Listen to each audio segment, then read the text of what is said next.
स्वागत है स्टूडेंट्स आप सबका। मैं Chandrodaya Singh, teacher high secondary school Sannasar से स्वागत करता हूं आपका ऑनलाइन क्लासेस में।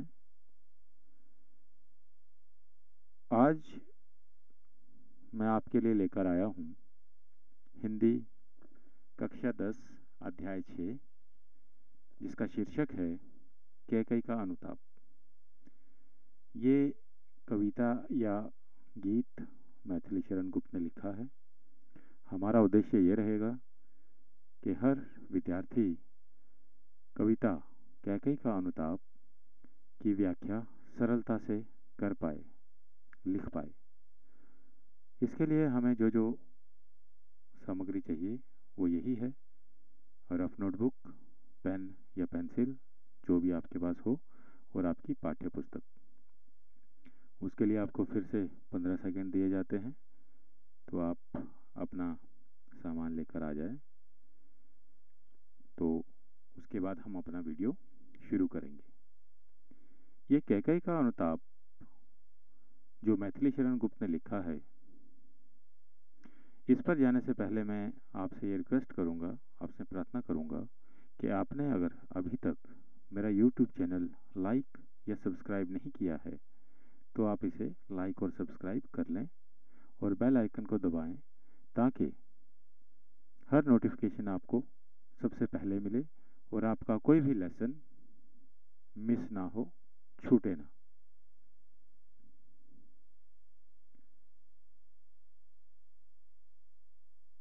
तो शुरू करते हैं। कैकई का अनुताप मैथिली शरण गुप्त ने लिखा है और इसे प्रस्तुत कर रहे हैं चंद्रोदय सिंह यानी कि मैं। तो आइए शुरू करते हैं। यह सच है तो अब लौट चलो तुम घर को, चौंके सब सुनकर अटल कैकई स्वर को। सबने रानी की ओर अचानक देखा, वैद्यो तुषारावृता यथा विधुलेखा। बैठी थी अचल तथापि असंख्य तरंगा, वह सिंही अब थी है गोमुखी गंगा। हाँ, जनकर भी मैंने ना भरत को जाना, सब सुन लें तुमने स्वयं अभी ये माना। यह सच है तो फिर लौट चलो घर भैया, अपराधिन मैं हूं तात तुम्हारी मैया। तो ये कविता कैकई का अनुताप उस वक्त का दृश्य दर्शाती है जब कैकई ने राजा दशरथ से श्री राम जी के लिए 14 वर्ष का वनवास मांगा था और श्री राम जी 14 वर्ष के वनवास पे चले गए थे। लेकिन जब यह बात भरत को पता चली तो उसने कैकई को माता कहने से मना कर दिया। उसने कहा कि मैं तुम्हें आज के बाद माता स्वीकार नहीं करूंगा। तो कैकई ग्लानि से भर गई और उसके बाद कैकई ने अपने पछतावे के लिए फिर श्री राम से कहा कि तुम अब लौट चलो। तो इसकी व्याख्या करते हैं। पहले इसका संदर्भ देखेंगे इन पंक्तियों का। प्रसंग प्रस्तुत पद्यांश में राम की बात सुनकर माता कैकई स्वयं को दोषी सिद्ध करती हुई उनसे अयोध्या लौटने की बात कहती है ना। तो अब व्याख्या करेंगे। राम की इस बात को सुनकर कि भरत को स्वयं उसकी माता भी ना पहचान सकी, कैकई कहती हैं कि यदि यह सच है तो अब तुम अपने घर लौट चलो, अर्थात मेरी उस मूर्खता को भूलकर अयोध्या चलो, जिसके परिणाम स्वरूप मैंने तुम्हारे लिए वनवास की मांग की थी। कैकई के मुख से दृढ़ स्वर में कही गई इस बात को सुनकर सब विस्मित रह गए और अचानक उनकी ओर देखने लगे। उस समय विधवा रूप में श्वेत वस्त्र धारण कर वह ऐसी प्रतीत हो रही थी मानो कुहरे ने चांदनी को ढक लिया हो। स्थिर बैठी होने के पश्चात भी उनके मन में विचारों की अनगिनत तरंगें उठ रही थी। कभी सिंगनी सी प्रतीत होने वाली रानी कैकई आज दीनता के भावों से भरी थी। आज वह गंगा के सदृश शांत, शीतल और पावन थी। कैकई आगे कहती हैं कि सभी लोग सुन लें, मैं जन्म देने के पश्चात भी भरत को ना पहचान सकी। अभी अभी राम ने भी इस बात को स्वीकार किया है। वह राम से कहती हैं कि यदि तुम्हारी कहीं बात सच है तो तुम अयोध्या लौट चलो। अपराधीन मैं हूँ, भरत नहीं। तुम्हें वन में भेजने का अपराध मैंने किया है। इसके लिए मुझे जो दंड चाहो दो, मैं उसे स्वीकार कर लूंगी, परंतु घर लौट चलो, अन्यथा लोग भरत को दोषी मानेंगे। तो बहुत सुंदर पंक्तियों में, बहुत सुंदर शब्दों में मैथिली शरण गुप्त ने उस दृश्य का वृत्तांत सुनाया है जब माता कैकई श्री राम जी से घर चलने के लिए, अयोध्या चलने का आग्रह करती हैं। काव्य सौंदर्य देखेंगे, भाव पक्ष क्या है। प्रस्तुत पद्यांश में कैकई को अपराध बोध से ग्रसित दिखाया गया है। राम को घर लौटने का अनुरोध करके वह सद्मार्ग की ओर अग्रसर होती दिख रही हैं। शांत एवं करुण रस से भरी हुई ये पंक्तियां हैं। आगे बढ़ते हैं। दुर्बलता का ही चिन्ह विशेष शपथ है, पर अबला जन के लिए कौन सा पथ है। यदि मैं उकसाई गई भरत से होऊं, तो पति समान स्वयं पुत्र भी खोऊं। ठहरो मत रोको मुझे, कहूं सो सुन लो। पाओ यदि उसमें सार, उसे सब चुन लो। करके पहाड़ सा पाप मौन रह जाऊं, राई भर भी अनुताप न करने पाऊं। यहां पर माता कैकई पश्चाताप कर रही है। तो इन पंक्तियों का संदर्भ देखते हैं। प्रसंग प्रस्तुत पंक्तियों के माध्यम से कवि ने कैकई के पश्चाताप को अपूर्व ढंग से अभिव्यंजित किया है। तो व्याख्या करेंगे। कैकई भरत की सौगंध खाते हुए राम से कहती हैं कि सौगंध खाने से व्यक्ति की दुर्बलता प्रकट होती है, परंतु स्त्रियों के लिए इसके अतिरिक्त अन्य कोई उपाय नहीं है। वह राम को संबोधित करते हुए कहती हैं कि हे राम, मुझे तुम्हारे वनवास के लिए भरत ने नहीं उकसाया था। यदि यह सच नहीं तो मैं पति के समान ही अपना पुत्र भी खो बैठूं।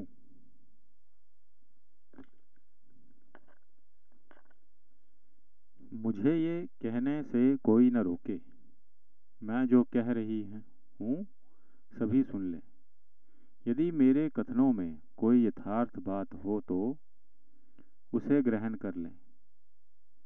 मुझसे यह ना सहा जा सकेगा कि मैं इतना बड़ा पाप करके थोड़ा भी पश्चाताप प्रकट ना करूं और मौन रह जाऊं। तो जब ये बात हो रही है, कैकई ये बात कह रही हैं, तो उस वक्त की जो सभा है और जो प्रकृति है, उसका भी चित्रण कवि ने बड़े सुंदर शब्दों में किया है। थी सन क्षत्र शशि निशा ओस टपकाती, रोती थी नीरव सभा हृदय थप काती। उल्का सी रानी दिशा दीप्त करती थी। कहने का अर्थ क्या है।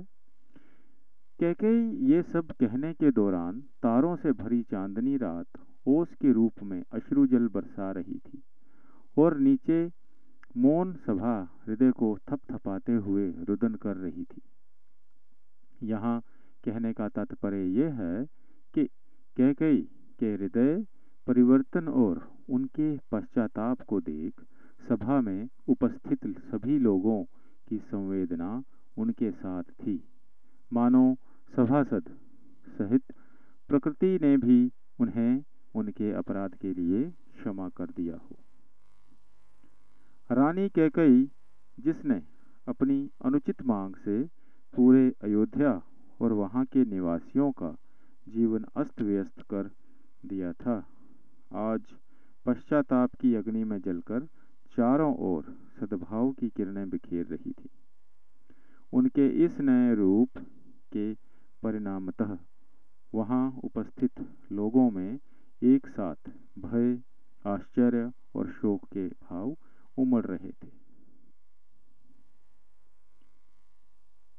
आगे बढ़ते हैं। सब में भय, विस्मय और खेद भरती थी।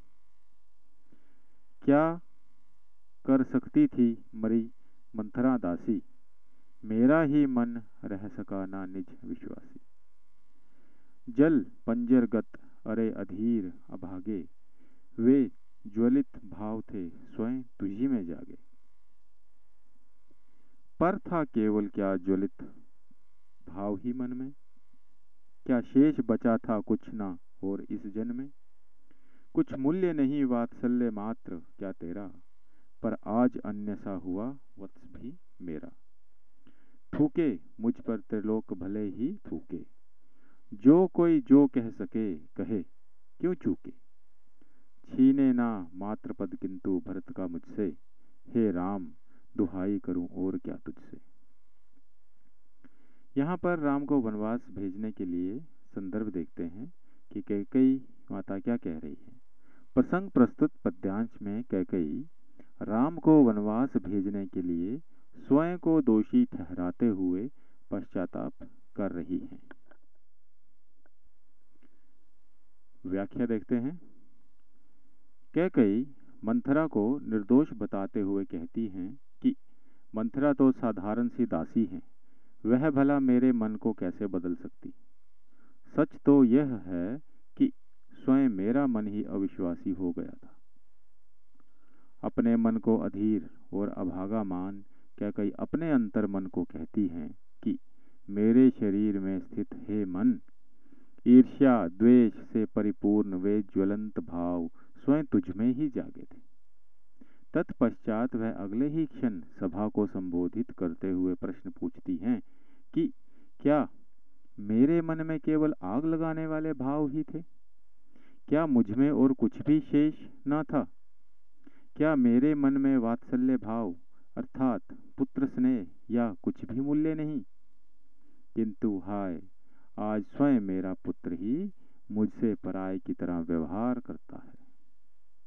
अपने कर्मों पर पछताते हुए कैकेयी आगे कहती हैं कि तीनों लोक अर्थात धरती, आकाश और पाताल मुझे क्यों ना धिक्कारें। मेरे विरुद्ध जिसके मन में जो आए वह क्यों ना कहे। किंतु हे राम, मैं तुमसे दीन स्वर में बस इतनी सी विनती करती हूँ कि मेरा मातृपद अर्थात भरत को पुत्र कहने का मेरा अधिकार मुझसे ना छीना जाए। काव्य सौंदर्य देखिए, भाव पक्ष देखिए। प्रस्तुत पद्यांश में कैकेयी ने अपनी उस विवशता को स्पष्ट किया है जब एक माँ अपनी संतान के लिए कुछ भी करने के लिए तैयार रहती है, बावजूद उसके उसे उस संतान से प्यार नहीं मिलता। करुणा रस से भरी हुई ये पंक्तियां हैं। आगे बढ़ते हैं। कहते आते थे यही अभी निर्देही, माता न कुमाता पुत्र कुपुत्र भले ही। अब कहें सभी यह हाय विरुद्ध विधाता, हे पुत्र पुत्र ही रहे कुमाता माता। बस मैंने इसका बाह्य मात्र ही देखा, दृढ़ हृदय ना देखा, मृदुल गात्र ही देखा।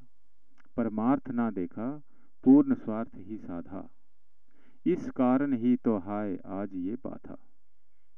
युग युग तक चलती रहे कठोर कहानी, रघुकुल में भी थी एक अभागिन रानी। निज जन्म जन्म में सुने जीव ये मेरा, धिक्कार उसे था महास्वार्थ ने घेरा। इन पंक्तियों का संदर्भ देखेंगे। प्रसंग प्रस्तुत पद्यांश में कैकेयी स्वयं को धिक्कारते हुए भरत के हृदय को ना समझ पाने की असमर्थता को व्यक्त कर रही हैं। व्याख्या। आत्मग्लानि में डूबी हुई कैकेयी कहती हैं कि अभी तक तो मानव जाति में यही कहावत प्रचलित थी कि पुत्र कुपुत्र भले ही हो जाएं, माता कभी कुमाता नहीं होती। अर्थात पुत्र माता के प्रति अपने कर्तव्यों को पूरा करने में चाहे कितनी भी लापरवाही क्यों न दिखाए, उनके प्रति कितना भी अपराध क्यों न करे, माता उसे क्षमा करके उसके प्रति अपना उत्तरदायित्व सदा निभाती ही रहती है। किंतु अब तो सभी लोग ये कहेंगे कि विधाता के बनाए नियमों के विरुद्ध यहाँ पुत्र तो पुत्र ही है, माता ही कुमाता हो गई है। अर्थात संसार मुझ पर बुरी माता होने का आरोप लगाएगा, क्योंकि मैंने पुत्र के हित के विरुद्ध कार्य किया है। कैकेयी अपने दोष गिनाते हुए आगे कहती हैं कि मेरे अपने पुत्र भरत का केवल बाहरी रूप ही देखा है, उसके दृढ़ हृदय को मैं ना समझ सकी। मेरी दृष्टि बस उसके कोमल शरीर तक गई, उसके परमार्थी स्वरूप को मैं अब तक ना देख सकी। इन्हीं कारणों से आज मैं इन समस्याओं से घिरी हूँ और मेरा जीवन दूभर हो गया है। अब तो युगों युगों तक मैं दुष्ट माता के रूप में जानी जाऊंगी। मुझे याद कर लोग कहेंगे कि रघुकुल में एक अभागिन रानी थी जिसे स्वयं उसके पुत्र ने त्याग दिया था। जन्म जन्मांतर तक मेरी आत्मा यह सुनने के लिए विवश होगी कि अयोध्या की रानी कैकेयी को महास्वार्थ ने घेर कर ऐसा अनुचित कर्म कराया कि उसने धर्म के मार्ग का त्याग कर अधर्म के मार्ग का अनुसरण किया। काव्य सौंदर्य भाव पक्ष देखेंगे। यहाँ कैकेयी के द्वारा भरत को ना पहचान सकने के पश्चाताप का भाव व्यक्त किया गया है। साथ ही साथ समाज में होने वाली अपयश से उन्हें अत्यधिक चिंतित भी दर्शाया गया है। करुणा रस से भरी हुई ये पंक्तियां हैं। यहाँ पर मैथिली चरण गुप्त ने बहुत सुंदर शब्दों में कैकेयी के पश्चाताप को और उजागर किया है और ये बताया है कि कैकेयी खुद कहती हैं कि वो अपने पुत्र को पहचान ना सकी, उसके हृदय को पहचान ना सकी। वो तो सिर्फ उससे प्यार करती थी और उसके लिए कुछ भी करना चाहती थी, लेकिन जन्म जन्मांतर तक, युगों युगों तक अब उसे ये बात सुननी पड़ेगी कि रघुकुल में एक ऐसी रानी थी जिसने अधर्म का रास्ता अपनाकर अपने पुत्र को खो दिया।